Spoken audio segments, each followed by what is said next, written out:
النهارده الزمالك كان بيلعب في كاس الرابطه وغلب 1-0.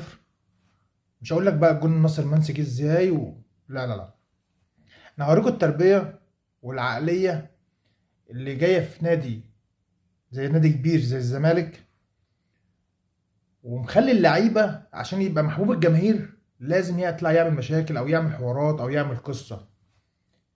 كابتن دونجا راح يقول للحكم بعد الماتش، وهوريكم الفيديو كمان شويه، هنزل لكم الفيديو كمان شويه.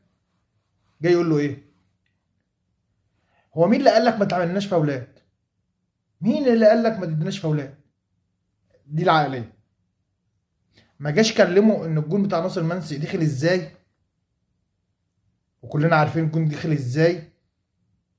المفروض اصلا تبقى فاول على ناصر منسي الاسطوره.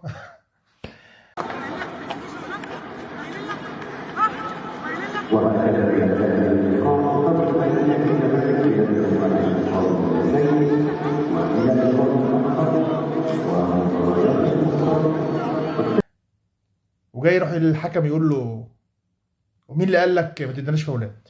اهي دي العقليه وده التفكير. كل واحد يعمل مشاكل يبقى اسطوره، ده لا، ده اللي بيحب النادي، ده اكتر واحد بيعمل مشكله، ده اكتر واحد بيخاف على النادي.